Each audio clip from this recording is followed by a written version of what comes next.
So we have an exciting episode of the One Pour Problems podcast today. I am joined by Mario D'Aquila, the COO and co-owner of Assisted Living Home Care. Super excited to have you on the show today. Yeah, excited to be here today. Thanks for having me. So before we dive into our episode today, where we're going to talk a lot about like leadership and specifically like leading with purpose, you had us start with some rum, and you are the first rum episode that I've had. So I'm curious to hear why you went with rum. Well, a few reasons. I mean, one, first of all, I love bourbon, Scotch. I'll even have some tequila here and there. Nice. But I feel that if you're pairing a cigar with a spirit, to me, rum's the way to go. Mm-hmm. That's Appleton Estate 12-year. I think it's a little sweet, kind of complements really any cigar, right? Well, I would say if you have a Connecticut wrapper, it's probably a little, go for a coffee or something. But yeah. I think that's a great rum, great drink for that purpose. And also having it on hand, you can have make a Mai Tai or something like that later. Yeah. So yeah. Anyway, figured I'd have that today. That's awesome. It gives you options. I like that. That's right. And also still the first person to talk about pairing their drink with a cigar, which is also very near and dear to my heart. So I love that. That's great. Awesome. So for me, I'm really excited to talk about, your leadership journey and, how you got to where you are today, and a little bit more about the organization. But I know that there's multiple entities. So for those who don't know you, would love to just hear a little bit about you, your background, and the organizations in general. Okay. Yeah, well, our company started in 1996, really from a need. Our great-grandfather actually had been diagnosed with Alzheimer's. That's tough. So my mom really stepped up to the plate, and she was sort of the sandwich generation, right? She had young kids. She had a aging grandparent. And what she did was she decided that he needed 24-hour care. So she actually hired somebody to care for him in his home. Mm-hmm. And after he passed, she actually was able to keep her promise to him, which was to keep him living at home and out of a nursing home for his entire life, which was fantastic. Mm-hmm. And when he passed, she had friends and other folks kind of reach out to say, "Hey, I have an aging parent, an aging grandparent. How'd you keep your grandfather home?" And she said, "Well, as a matter of fact, I hired somebody, and I have some more folks I can call to help you guys out." And it just kind of rolled from there all the way into a business that we serve hundreds of people every day. Amazing. My dad joined up with her to help kind of amplify the business from the medical space, and then my brother and I joined as well after some construction management. We were in the construction industry for a little while, about 12, 13 years ago.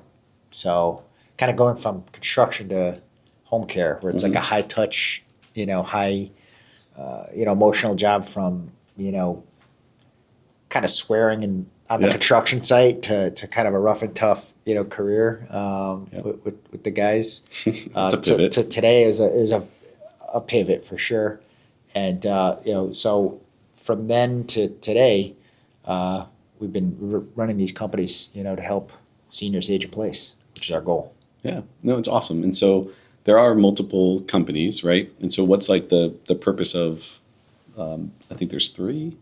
Yeah, there's a few, and it's only because of, acquisition strategy, different holdings companies and things. But, some of the main companies that we own are Assisted Living Services, Inc., which is also known as Assisted Living Home Care Services, and we're right in Cheshire, Connecticut, to Assisted Living Technologies, Inc., which we provide sort of home care technology solutions, everything from, a lot of folks know them as a life alert button, right? Mm-hmm.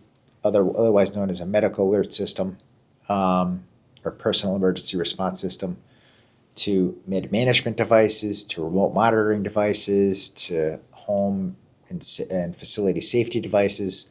So we offer those suite of technologies all throughout the U.S. On our web store. We also install in Connecticut those devices. And then we did some acquisitions or an acquisition up in Massachusetts to provide that service up there as well. Yeah. So we own that company. That company was called My Guardian Angel, and we acquired them and sort of blended the branding, right, to kind of have that unified brand up there with them. And we're looking to just grow organically and inorganically throughout New England, Northeast, and maybe even nationally at some point. So Wow. exciting Awesome. stuff, and certainly keeps me up at night, though. Yeah. Yeah. Hey, well, I think that's pretty cool to make that transition, and obviously you jumping into the role that you're in now, like you're kind of spearheading those acquisition efforts and that kind of stuff too. And Charles IT, we've gone through acquisitions as well, and Nice. it's same, like just the understanding of all the nuance and things you need to know, and the integration of the employees, and like how do you connect with the clients now that it's not the same company it was before. There's a lot that goes into that. So I'm sure you got to deal with a lot of that throughout your process. Definitely. And what we found is that really and I'm sure with the acquisitions that you guys have, that you're alluding to, it's the people, right? It's the culture that you're trying to blend together. Mm-hmm. It's, being on the other side of it, I'm sure it's nerve-wracking to where a company's coming in, they're going to buy us. What are they going to do? Are they going to cut our benefits? Are they going to let us go? Are they going to make us work all hours of the night? Yeah. I'm sure the anxiety's there, right? So when acquisition happens, I think it's key to make sure that the employees the owner actually goes out there and it's like, hey, this is what we're doing. Be truthful. If you're not going to lay people off, tell them you're not, and don't do it, right? Yeah. If you're cutting their benefits or improving their benefits, let them know. Mm-hmm. It's nothing worse than sort of sweeping these things under the rug and actually, kind of backing down from your promises. So through every acquisition that we've done, and and ones that we're going to do in the future as well, that's kind of key. I mean, Yeah. private equity would say like, don't do that. Well, what are you doing? But Mm-hmm. we're like, listen, it's a family business. People want to be acquired and improved. They don't want to be acquired and then work for someplace they don't want to. Mm-hmm. So that's always been our kind of mantra. Like, Yeah. let's acquire and just be honest with these folks. And listen, at the end of the day, if you meet the team and you're honest with what you're going to do or not do, and they want to go elsewhere, sometimes they will. And that's just business, and it's life, and that's just okay. what it's meant to be. Yeah. So I think I'm going on a tangent here. No, Go ahead. But it's great because we are a privately held company ourselves, right? And doing acquisitions as a privately held company is very different, right? There's different reasoning behind it, and there's definitely a difference. Like, yes, you want to be profitable and you want to grow the business, and like you want that acquisition to work, but at the same time, you are going in with like this level of like this human element that is not the case when you're doing it on like the private equity side, or at least maybe they all have the right intentions, but at the same time, it's a different feel. Yes. And so I love that because it's a mirror image of the things that we're doing. So Yeah. it's pretty cool. Cool stuff. Yeah. So talk to me a little bit, like specifically on the leadership side, right? So, you having your original team, then you're doing acquisitions. How do you get your employees to like align to your company's mission and the values? I think it starts with core values, which our company set. We didn't have them from the start, by the way. Not every company, sets core values. They all have them, Mm-hmm. but they don't make them as known as probably they should, right? Yep. It's like, why are you starting your company? Look into what you do for people, what your real, values are, and then set your core values. But a few years ago, I'd say maybe 6 years ago, we really said, okay, we have these values. We know of these inherent values, but what are they? Let's make sure they're written and known by Yeah. everybody who walks through these doors. So we went through an exercise. We kind of had frankly, it was a vote. We surveyed all the folks that worked for us. I mean, about 300 people at that time. Mm-hmm. Guys, what do you feel about this company? Like your job, like what are we doing that's great for people? Outline, give us some phrases, some words, this, that, and the other thing about what you do every day and what you feel about this company. So, which is interesting because it's not always like that. Sometimes it's like the owner just going like, nope, here they are. This is what you get. Follow us, and that's the way it is, right? Yeah. But we're like, and this goes into the buy-in. We're like, no, why did they work here? Like, why do you guys think you work here? What do you think the company does? Mm-hmm. We got some great information, right? We got a lot of feedback. And actually, with AI, it would have been a lot easier too, because we could have just popped all that feedback in and said, "Hey, what are some common themes? Throw out 4 core values." Yeah. But we painstakingly back then, kicked them out, and we said, "Hey, here are some common themes." These folks are really committed to their clients and care. Like that was number one. Like, we care about our clients, we care about the families. We're committed to these folks, right? So we're like, that's core value number one, committed to quality care. Done, right? That was easy. Yep. Number two, and this was maybe from office staff, but they're like, we're constantly changing and innovating, and we picked that core value right from that, right? Mm-hmm. And which actually, I was at a conference and they're like, if one of your core values is innovation, you're not innovative. And I'm like, all right, well, it is innovation, right? I'm like, shut up, it's innovation. Mm-hmm. So we're constantly changing, innovating. That's what kind of led to that core value.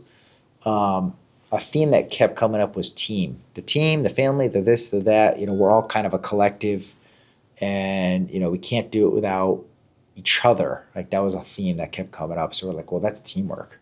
So that actually to me is one of the most important ones. By the way, you can't really have the innovation without the teamwork and the commitment to quality care and so forth. So we picked that as well, teamwork. And so we really came up with these core values based on that. And we said, well, how are we going to get people to know these like inherently? Why do you work here? We're like, let's just pop them on the wall right when you walk in. Mm-hmm. So you walk in, and I actually missed one. I apologize there, but we said, well, how do you feel when you work here? Like, yeah, it's team, but the fourth was really feel like family. We're working with families, we're supporting families. Working here, I feel like I'm in a family, and so the fourth was family oriented. So to get that buy-in from the start, you walk into our company to apply. You look to the left, you're going to see those 4 core values right there in your face. We hire, and unfortunately we terminate based on those values. So I think that's really important to have. I think mission and vision is important too, but to me the bedrock is core values. Absolutely. So, it's funny because it's a saying that back in the day when I used to lead like our HR group too, we were small, like we were 17 people when I started, and so I had a bunch of hats. I was the CFO, I was the COO, I was the CRO, like whatever you need me to be, I was that. And as we grew, something that never changed was we would do a onboarding presentation with every new employee, and I would say those words. I was like, our core values are so important. I was like, we hire and fire based on those core values, right? Yep. You said it nicer. You said, unfortunately, terminate, but yeah, we say those same exact words, and I think it's so incredibly important to like understand them and to actually do what they say, right? You have to follow through on those things, and you have to make sure that everyone that is in the organization is committed to those core values. And it sounds like that's exactly kind of what you do. And so part of it sounds like there's a deeper meaning too, because at the end of the day, like people, they work to live, right? Sure, they don't live to work. Sure. But at the other flip of the coin is like you spend so much time working that like you have to have a job that like, oh, you're passionate about. It gives you a deeper reasoning and stuff like that. And so Yep. is that something that you actively like look for in the people that you bring on your team? Definitely. And, it's funny you say that, live to work, work to live type thing. When you look at it, you are in the office, if you work in the office, right? Or at work, right? You're with these people more than your family. Yeah. I mean, you're not, well, I sleep, sleep. Your waking hours are with these Yeah. people. Mm-hmm. It's a sad reality, isn't it? Like you look at That's that, kind you're of like, wild. oh, it's weird. I'm with these people. Like, do I even like where do I even like it here? But you're with these people in this company more than you're with your loved ones. Mm-hmm. So you better love the place you work, Yeah. right? I mean, that really puts it in perspective. Like, are you really? You better love the place you work, love the mission, Mm-hmm. hopefully. And if not, like you need to take a step back and go like, all right, I'm somewhere more than with actually my loved ones. Like I need to, do I really like it here? Right? Yeah. Do love it here? Because like it, you know? Yep. So that's something I think about every day. I'm like, I want to make sure that, the people like it, right? And if not, I remind them of it. I'm like, hey, um, you got to do what you're passionate about, right? And then it all goes back to hiring. So, and back to these core values, right? So when somebody walks through the door, it's like, tell me your story. Like I ask this question a lot. It's a little uncomfortable, frankly, during the interview, and it's off the cuff. It's like, what are your accomplishments? Not like what did you do at your last job, blah blah blah. What accomplishments are you most proud of? And I get 9 times out of 10, if people have kids, they go right for that. They're like, I'm proud that my son is, an honor roll student and this and Yeah. that. And I'm like, oh, that's pretty cool. So like they're kind of, that core value, the family Mm-hmm. oriented, right away they went for that. Right. So I'm like, that's great. I'm like, and then of course, being a business owner, I'm like, so tell me a little bit more about like some professional accomplishments, right? Yeah. Oh, well, I led the sales team in my previous organization to 30% sales. So like, that's good too, right? Yep. But I think that's really important. And I'd also say some things that, what are some things that you didn't quite like about, the other place you worked or your job, right? Because I want to know right from the get-go, those issues that you've had in the past, like with that company culture, I want to make sure that, we don't have those same issues here, right? Yeah. Because sometimes, listen, not all companies, a lot of companies are great, right? Mm-hmm. So if they're like, well, they make us come to the office, or I like remote work. I'm like, okay, yeah, well, just to be honest with you, if that's a less than favorable part, like you're not gonna like it here because you're coming in, Yep. So setting the expectations up front, making sure that they have that buy-in from day one, Mm-hmm. and day one meaning literally the day that they walk through the door to be interviewed, right, is really important. Yeah. Yeah, Absolutely. It's funny because again, just continue to draw parallels though. We're 100% in office. nice. Like Okay. we do allow some work from home as far Mhm. as like, a bucket of work from home days, kind of like Sure. PTO, because like shit happens and you need, there's a contractor at home, like don't waste your PTO on something like that. But Totally get it. That's that- understandable. yeah, Right. that's the big thing. But having people in the office, I think that also speaks to like culture in the organization, and specifically like it ties right into teamwork, ties right into family, Yes. right? And I'm sure it definitely helps with like the quality of the service that you're providing to your clients. So, Yeah, it does for sure. And, although during COVID, I remember I worked from home just because that's sort of was the thing, right? Here Mhm. and there, man, you get a lot of stuff done. True. Like you don't Laundry. get interrupted. Well, no, that, but also you get a lot of stuff done, like, projects that, you wouldn't have a pop in here and there to Yeah, interrupt. But I'll 100%. tell you though, you just don't get the innovation, or there's a core value that you do when you're in the office though. Like you Yep. just don't get it. And I can't quite put my finger on it. It's different when you're trying to call somebody on Teams and get this sort of awkward, you're not really looking at the person. Who knows if they're emailing, which everybody does, by the way, which is just irritating, but it's just the way it is, Yep, gotta be real about it. That's Yeah, what happens. it's just, I do it. I'm like, I don't really need to pay attention here. But you don't get that when you're like this. Yeah, Right? You for really sure. get a conversation. You get some thought behind it. So anyway, that's why I'm not a big fan of work from home. But Yep. and that's why, when somebody walks through the door, I think being honest about your company, you get that buy-in right from the get-go. And hopefully they, kind of fit right in. Yeah, absolutely. So And so, we're talking a little bit about those people coming in the door and the type of people that you try to hire. I know that, you have used like the DISC assessment and stuff like that in the past. How do you use that, and do you use that specific tool? It's always good to tell the audience of like what kind of tools and things you use, but has that helped you, better understand the people that are coming in the door? yes. And I kind of want to go to the origins of why we started using these. So I'm a huge Tony Robbins fan, Cool. So Yep. back in 2019, must have been 2017 or 18, we went to Business Mastery, which was just highly recommend.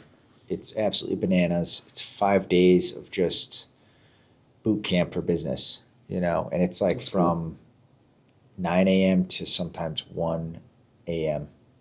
of a really cold room, people going nuts. Yep. Like, have you ever gone to any of these events? Mm-mm.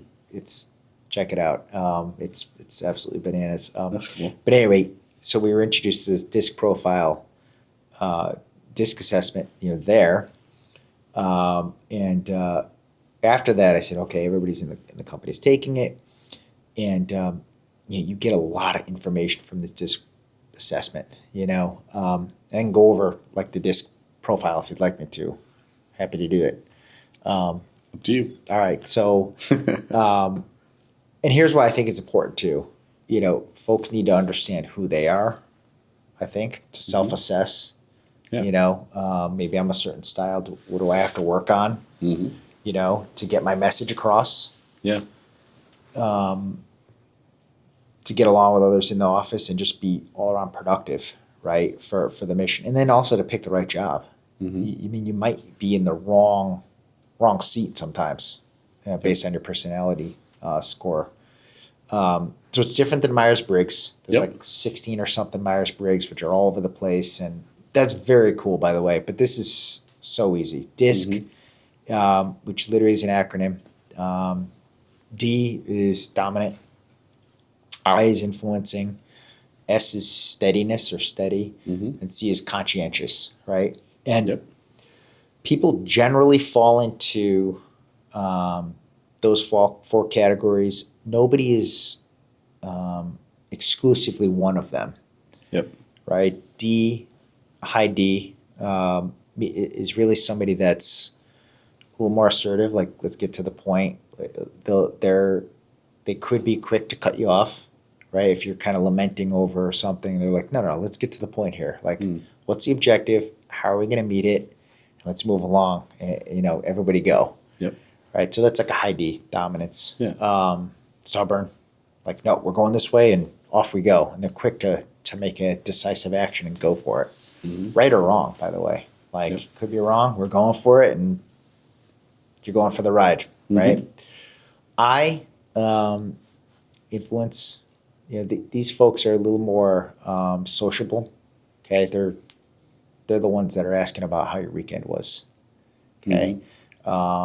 Cheerful, right? They're good at sales, frankly. They're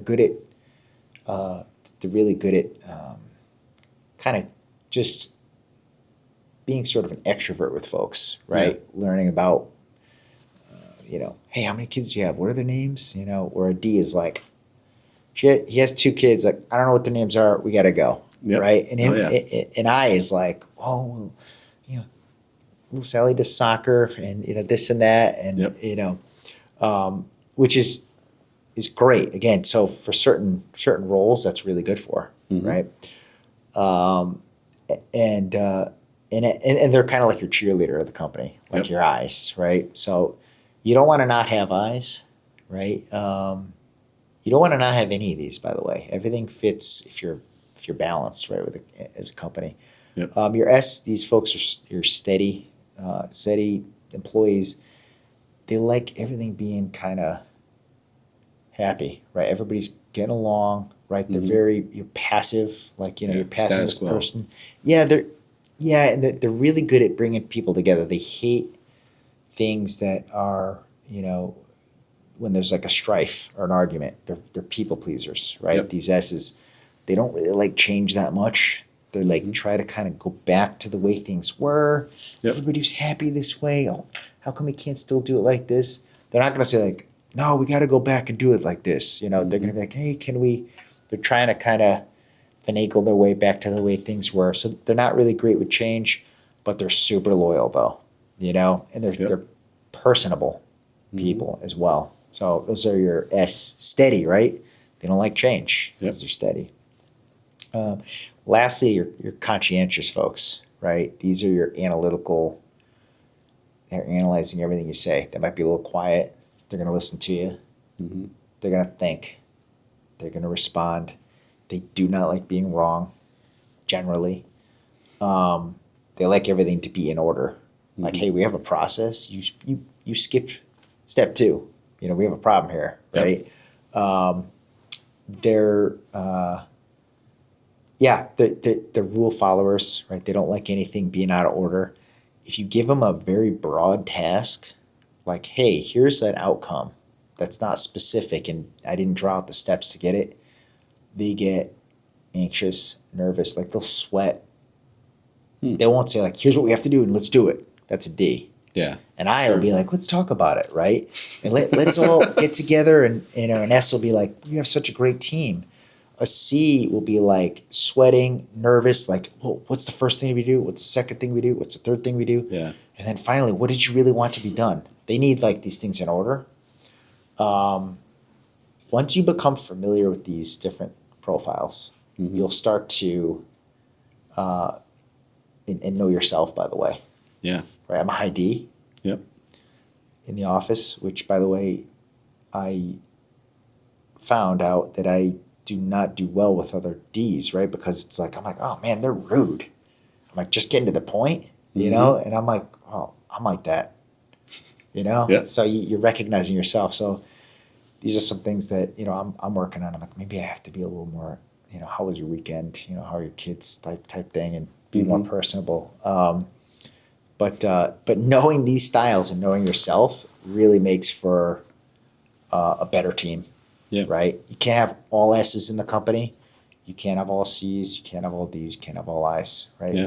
But different roles do well, okay? Like D, like somebody in operations, management, type positions.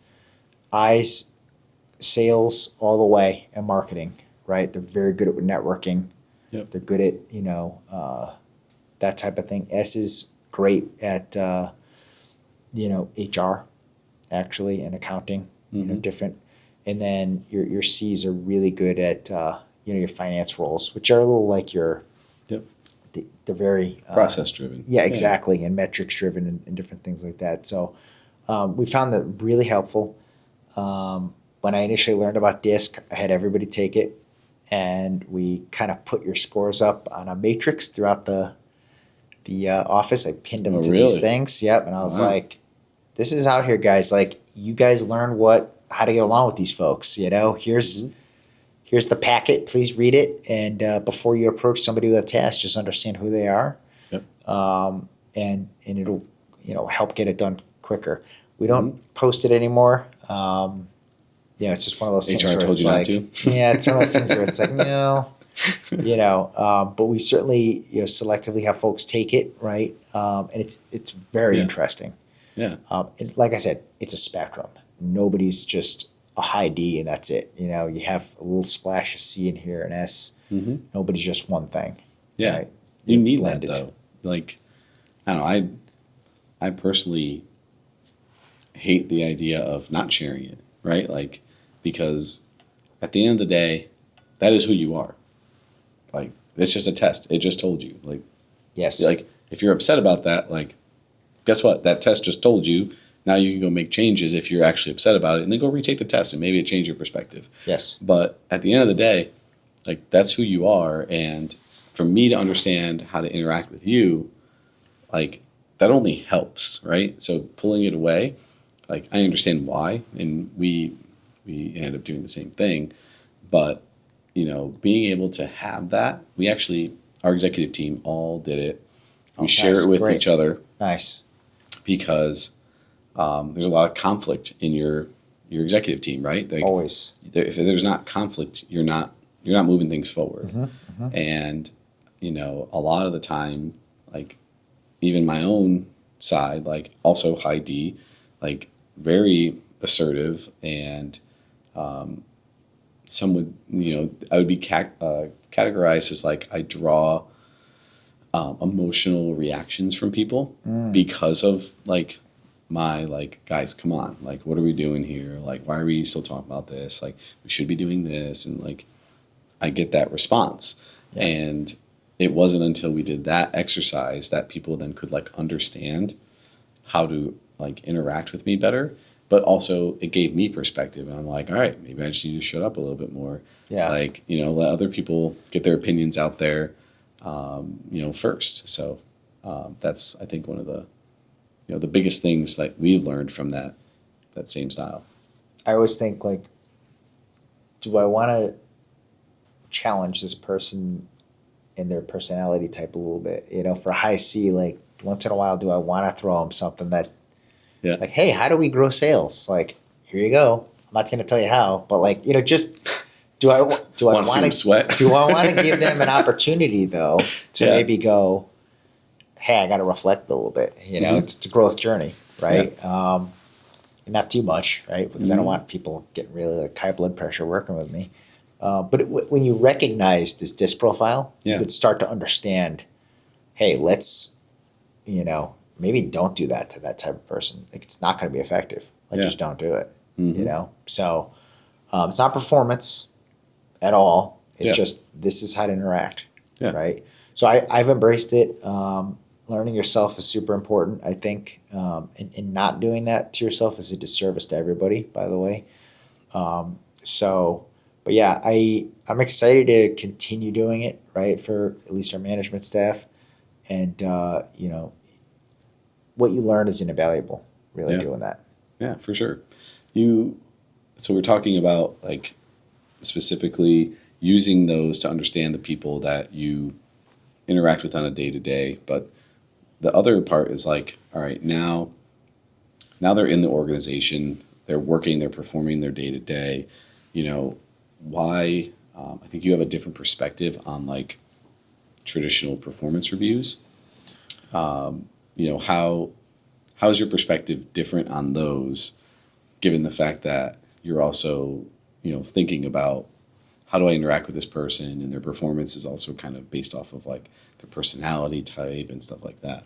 Yeah, that's tough. And what I think that was really good that, I realized, I'd say about 4 years ago now, was that your performance evals should be more objective.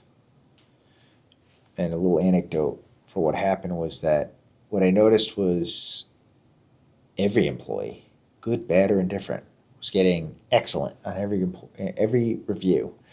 And unfortunately, when it came time to, for some folks that had to move on, right?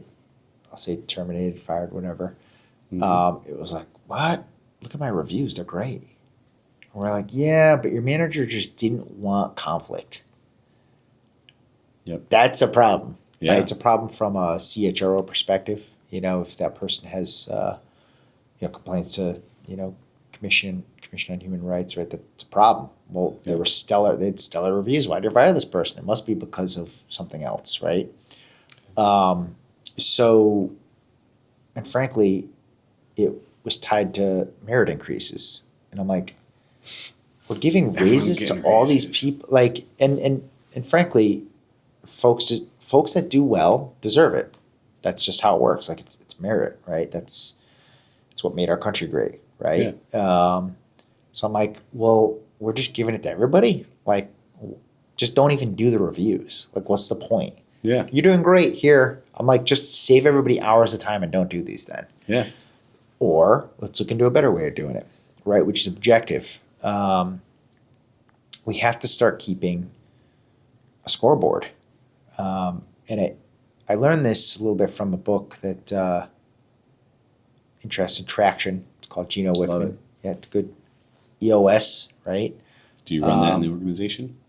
So a little bit of a hybrid because you can only do so much exactly to that style. We do some traction, a little bit EOS. We do a little bit of objectives and key results, which would be like your rocks in the traction world, right? So a little bit of a hybrid. That's cool. Right? I like that. But EOS and the book Traction was like you got to keep score every week. And if you don't keep score, you're just going to have this subjective, willy-nilly, yeah, I like this person, so I'm going to give them this score type thing. Mm-hmm. You'll never really move the organization forward with numbers. You won't be able to, to run an organization that's without you. You just won't be able to do it, right? Just it's all you. You don't have a system.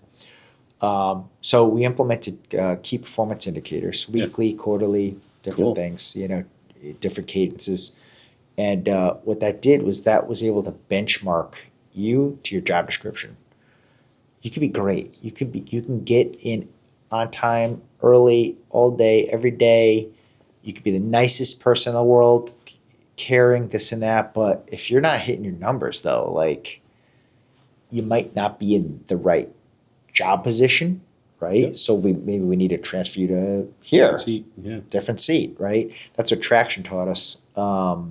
To say like, okay, well, these KPIs, really driving kind of this objective truth, which we folded into our performance management, right, process.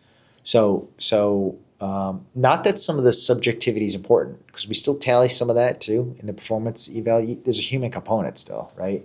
Yeah. Is this person a jerk? Yeah, you put a little like sad face, right, or 0, whatever you want to put, right? But at the end of the day, private enterprise is in it for value, right? Value to the shareholders or owners or whatnot, but then value to the people you serve too. So that's why KPIs are important. It's like, hey, it's not all about the money. So there's quality key performance indicators too. What do the clients think about how you're doing? Right? Is your outreach enough to these clients to make sure that they're satisfied with services, and are they raving fans, by the way? That's important. And then what are your if you're a manager, what do your employees think? Right, you're outreaching enough to them, which is a KPI too. So we folded all that into our performance management system, and what we found is a more honest approach. If there is a problem, it's objective now. You see it there. You can have good conversations with people. Whether or not you have to transfer them to another position, whether or not you give them a promotion, are they ready to move up the career ladder? You look at their performance and you're like, this person's ready. I mean, look at how good they're hitting their goals. They're hitting everything. They're a team player. We have a vacancy in a spot above them. Let's move them up, So I think that's very important when it comes to employee management, that kind of that objective criteria as well. There's some subjectivity, but it should not be all subjective because you'll have problems, and that's what we saw. So we made that leap to kind of fold that in, and we've been doing that ever since. Yeah, no, that's again, I think that's where a lot of organizations go wrong is to not do that, right? Like, it is very easy to be like, I like you, so like you're getting the gold star. Yes. But at the end of the day, like, I think people understand if you explain it to them that like, hey, just, showing up to work, being on time is like That's not like all the characteristics I need of you to have this job. Like, Yes. at the end of the day, you're here to perform a function. That function should be achieving X result. You're welcome accountability. Like, that's There you what this go. is. Exactly. But what I like about that because we're the same thing, a ton of dashboards. We're on like some hybrid EOS that we implemented like 10 years ago too. But different KPIs in there, and if they're off, what's happening? Why are they off? How do we fix it? Like, it's not all attacking like a person in particular. Sure. It's what's the problem that we're running into, but it also leads to being able to have better conversations, right? Like, you talk about the Gino Wickman world, part of those books, if you flow through the whole set of like him and the people that are in parallel with him, Crucial Conversations, another Sure. great book that comes Sure. up in that, and you having those conversations based off of the KPIs, how has that made that like easier for you and your management team to be able to have those conversations? Well, what it's done is it's really empowered the management team because I think you alluded to the fact that See, empty there too. if you don't mind, that'd be great. Thank you very much.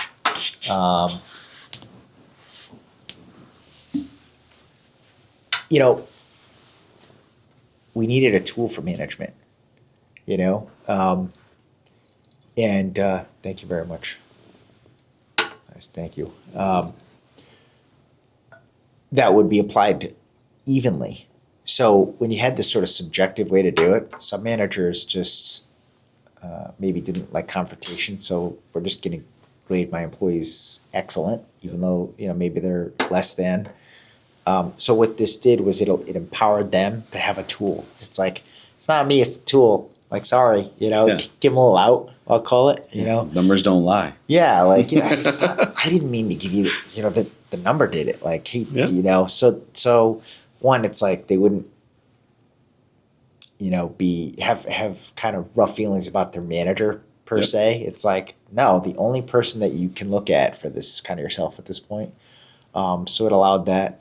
And frankly, what's interesting about it is, back when we just sort of had this subjective thing, when we got complaints or whatnot, oh, this person didn't talk to me right, a nice way. It's like, how do you put that in a performance eval? It's like, you didn't talk to Sally a nice way. It's like, what? Like, that's just how they perceived it, maybe. Yep. So what this does is it completely, for the most part, remove that type of garbage, I'll call it, from the conversations. Listen, DISC on top of objective management, now you get it. Hey, they spoke to you in a direct way because they're high D. Like, they were nasty with you. Mm-hmm. That's just how they talk, right? And by the way, if you didn't like it, step up because you get what you tolerate, frankly. Yeah. Because that's sort of a little bit of a radical candor that we have, in the agency, in the company. So kind of like deal with your problem up front if you're not being spoken to in a proper way, by your coworker. Mm-hmm. Don't put it on, we don't want an email about it. Deal with it. Right? We're grown-ups here. We're adults. Gotta have the conversations. Exactly. I'm not putting their performance review, please. We're gonna put that they did not meet benchmarks. And by the way, if your communication style is so abrasive that nobody wants to work with you, you're not gonna meet your benchmarks. It will affect it. Mm-hmm. It's like an economy, right? Yep. In some way, shape, or form. So it's empowered our managers to take a more objective viewpoint. It's really allowed us to not waste time during the performance evals, right? And it's allowed our employees to really keep an eye on the ball. Yeah. It's like, here's what's important in my job. I got to start working towards this thing. Mm-hmm. So if I were to say, those are my 3 takeaways from implementing that. Yeah. And I feel like that has to make them happier too, right? Because now it's not like my performance review and my increases are all these like conceptual, like they don't actually exist. Like, it's all smoke and mirrors kind of thing. And I just got to be tight with my manager, right, it comes down to those results. And Right. and you have you talked about it before, like you use OKRs and using those to be able to create the alignment and then also like measure progress, right? Like what do you how do those flow out into the rest of the organization?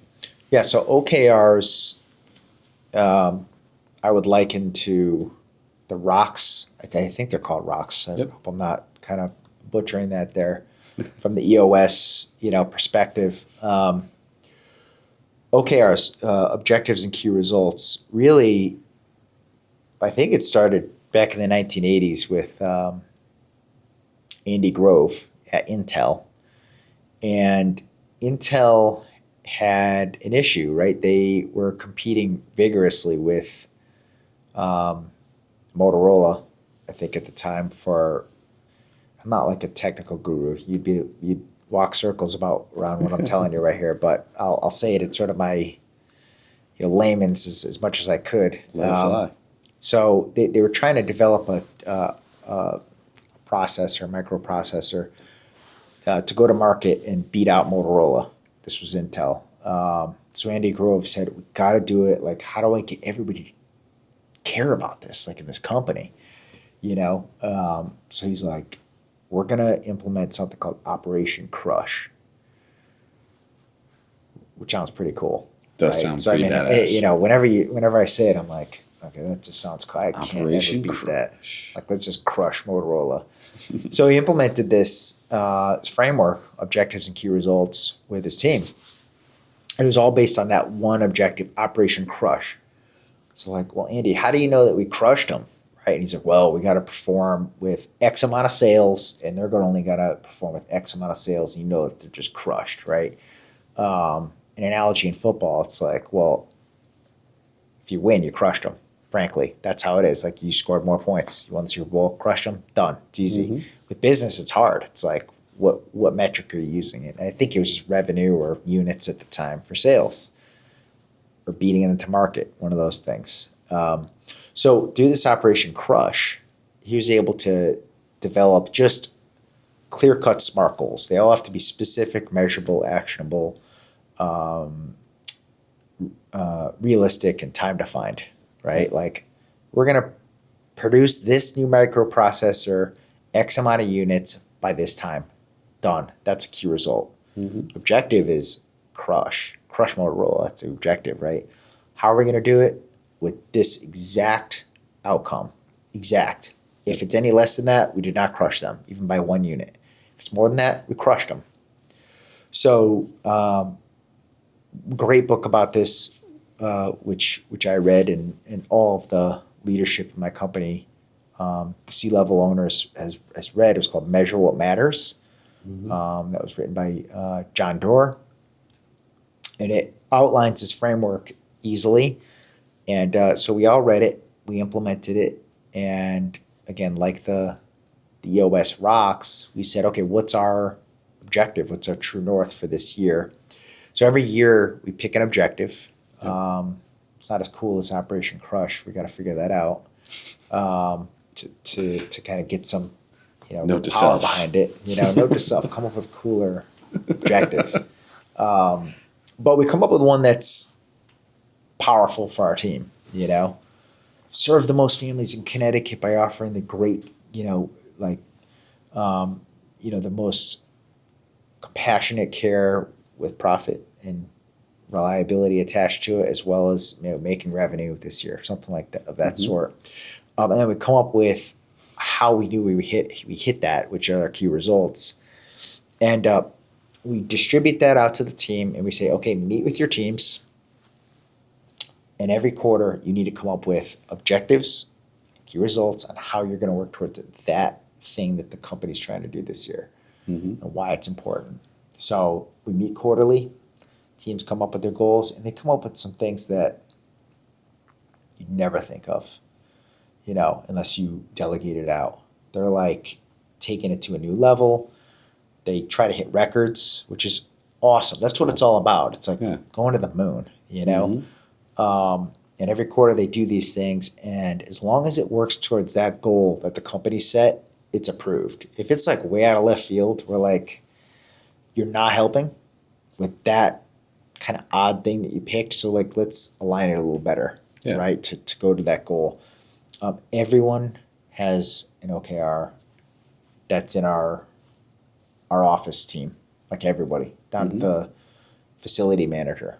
Like this guy can contribute significantly towards that goal in some way. Everyone can. Receptionists can. Admin, HR, everyone can. And so we do it. You know, nobody could say, well, I don't want to do it this year. You have to. And if the company meets their goal, everybody gets an additional increase on top of it. Cool. Love that. But the company's got to meet the goal.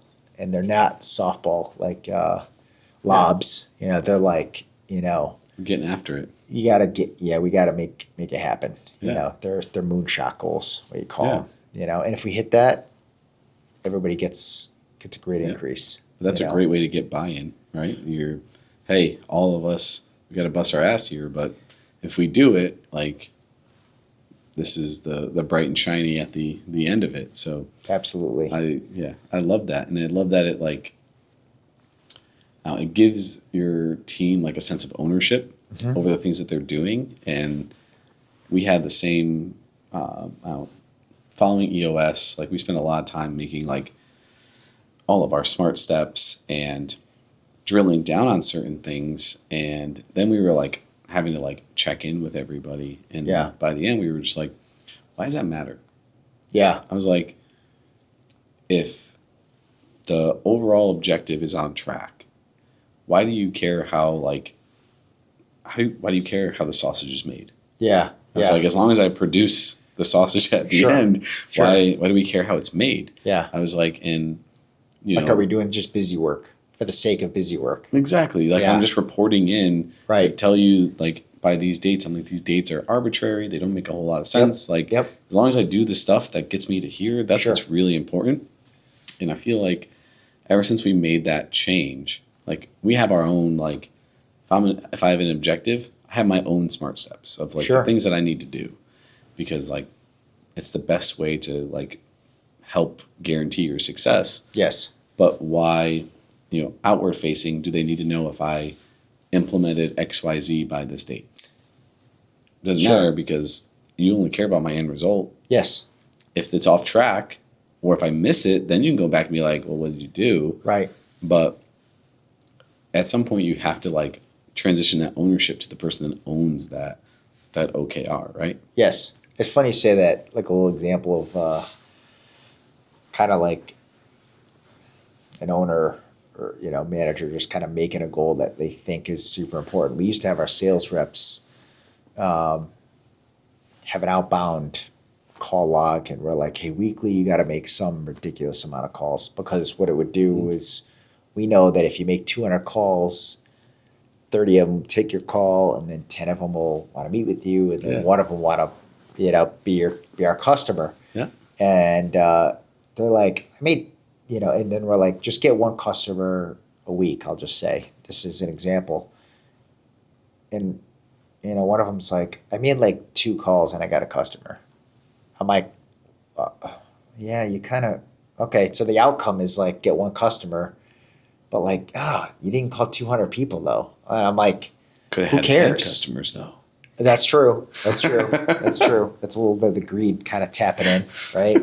But I was like, whoa, this is where the feedback from employees is important. It's like, who cares how many calls I make? Give me just a goal and just let me go. So I was like, we got to change that. No longer 200 calls a week, just like hit X amount of customers. Done. I don't care how you hit it. Now, folks who are struggling though, they need to, hey, you're not getting a customer. Here's how you do it. Make 200 calls a week. Hit the phones, brother. Or do whatever, right? So, it's funny how different folks will, different employees can kind of teach you things, Ones that are struggling, you need these like really regimented sort of input and output related goals or tasks to hit the true outcome. But some folks are like, give me the outcome, I'll do it, you know? Probably all goes back to DISC, doesn't it? Right? Didn't analyze. I should look at that particular instance. So yeah, it's just a little funny anecdote that I learned the hard way from a few years ago from one of the folks on my sales team.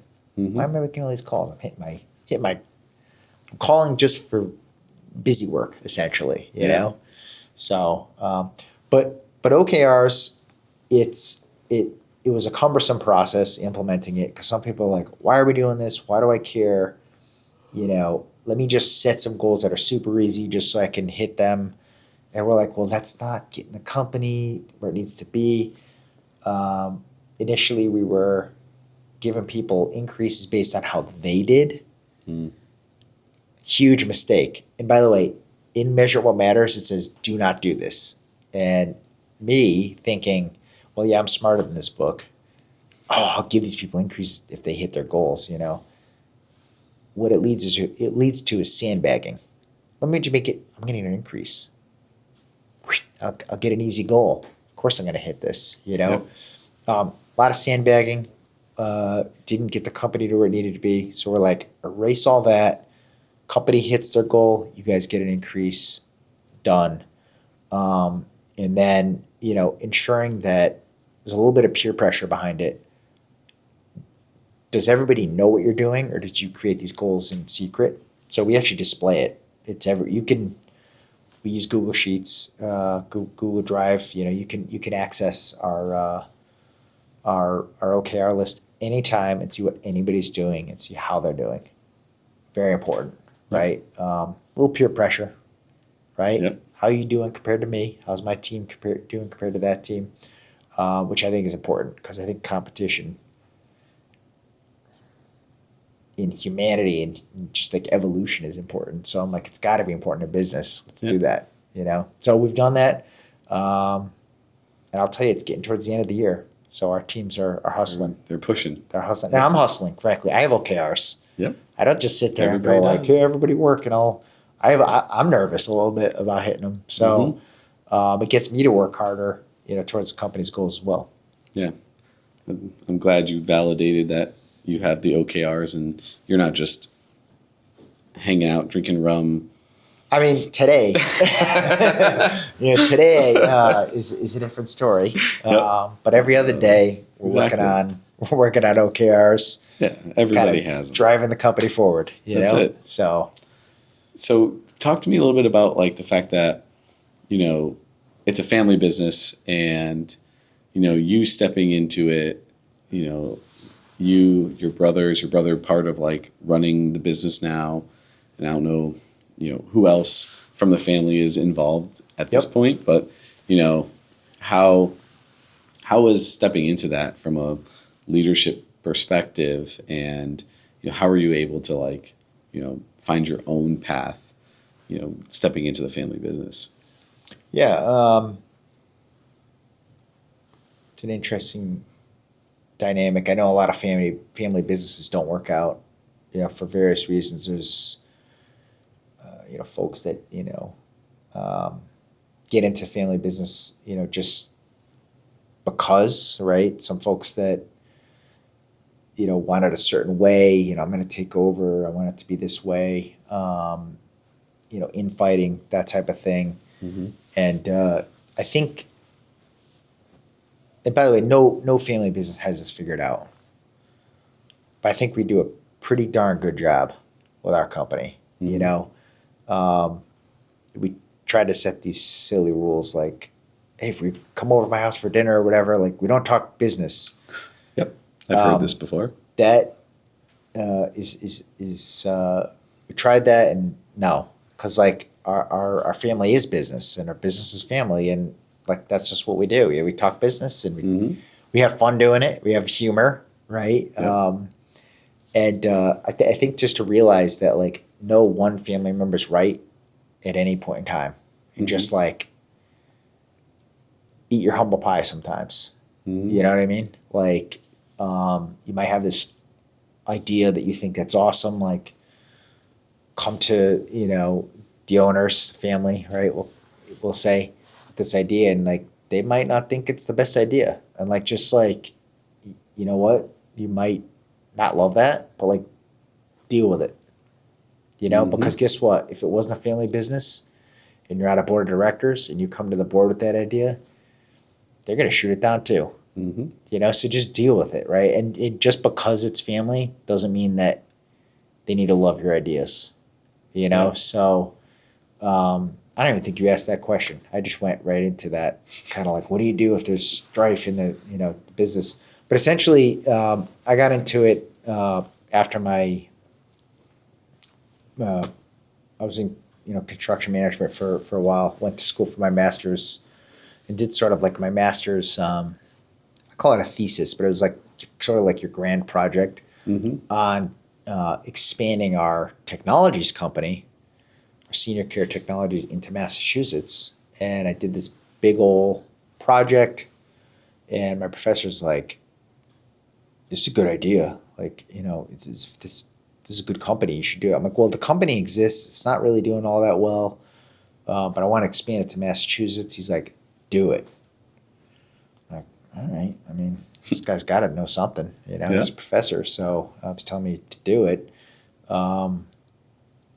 You know, so I eventually entered the family business into that technology side, and since then we did implement that in a different way, right? But we bought a company in Mass, but we grew that company from 26. We had, you know, it's an RMR company, so we have subscribers.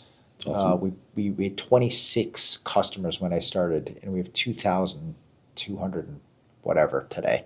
You know, so it was like amazing. Just, you know, went from there, and then moved over to the home care side and started to kind of try to grow that company.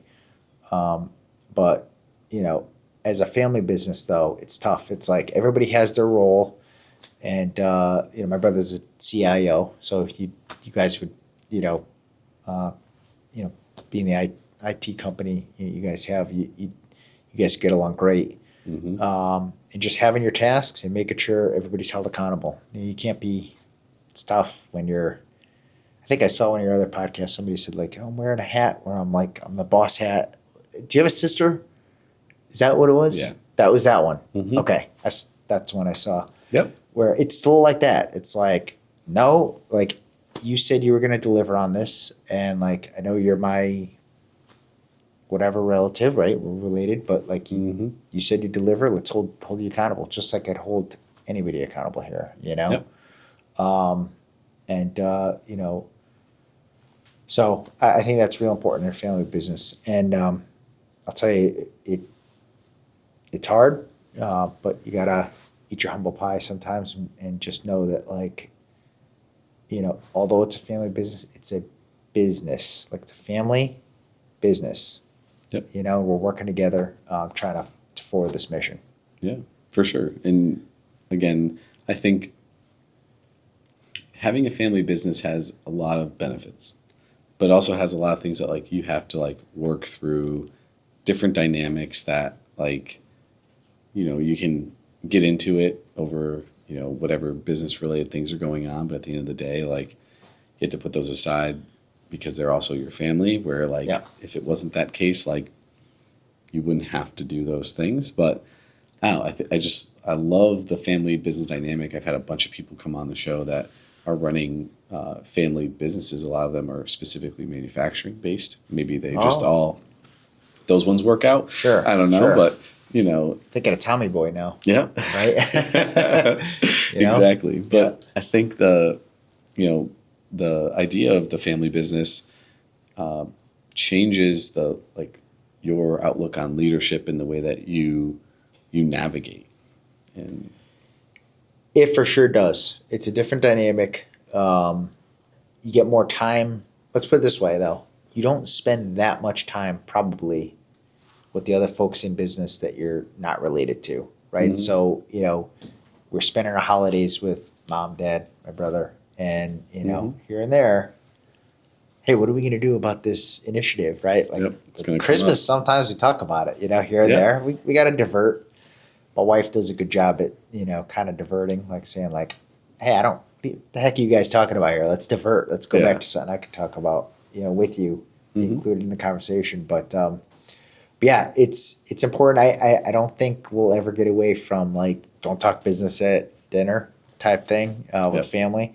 But I think it's really important to just like know like um, keep it separate, but keep it included. Like just know like when you have a task, even though you're related, you're held accountable. Yeah.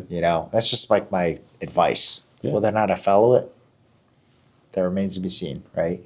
Do as I say, not as I do. Yeah, exactly. So as we transition to the end of the episode here, I am curious to hear a little bit about your experience with different boards and committees that you serve on, and I think that's something that's really good information for our viewers.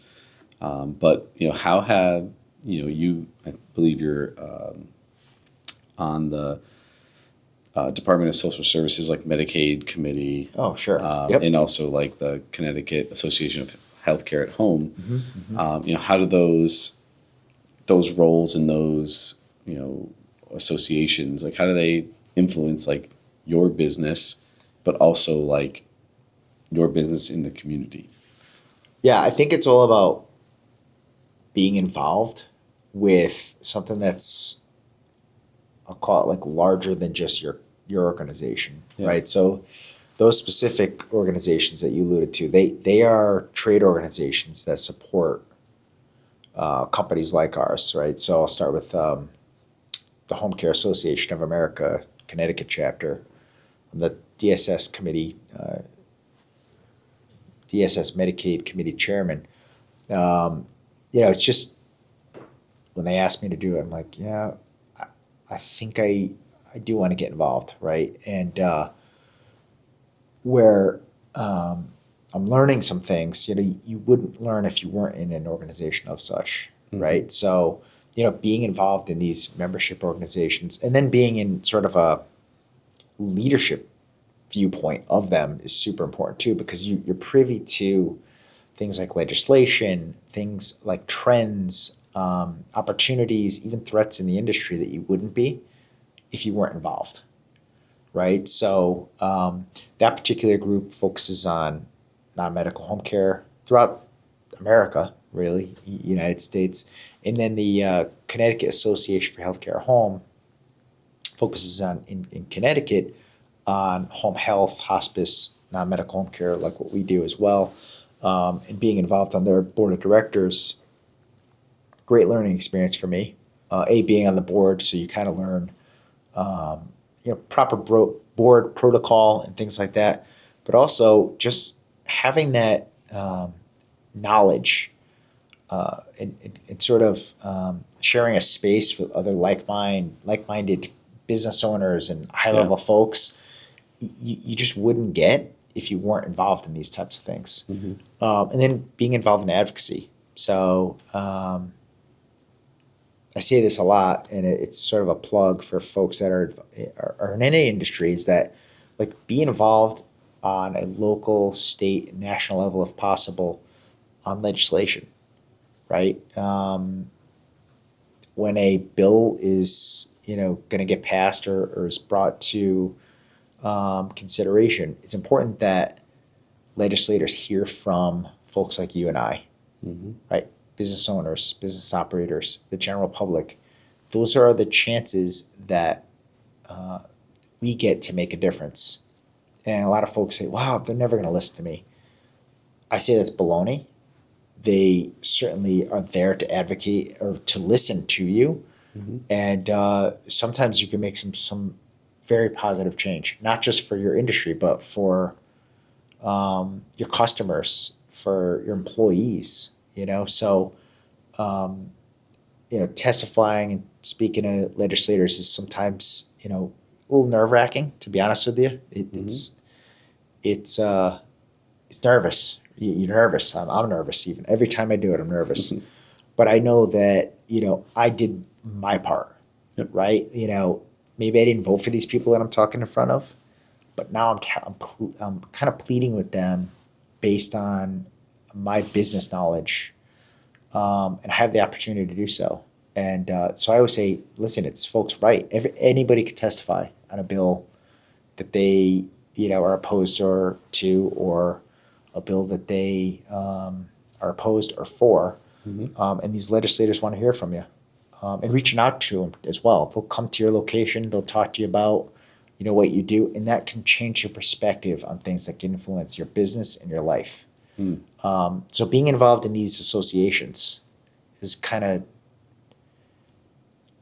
shed a new light on what a difference that people can make, right? So if anybody's going to take away a little something, it's like just get involved. Like just don't be on the sidelines. Like you don't have to be on the bench in business or in life. Like you don't have to. Football, you might, right? You just, hey, you're on the bench. You're not good enough, right? But business and life, like get out there and do something about it. Yeah. So I love that perspective. And again, I appreciate being able to share these drinks together today, and but I really appreciate all the perspective you were able to give me today. So thanks again for coming on the show, and I'm excited for everyone else to see. yeah, thank you. Cheers.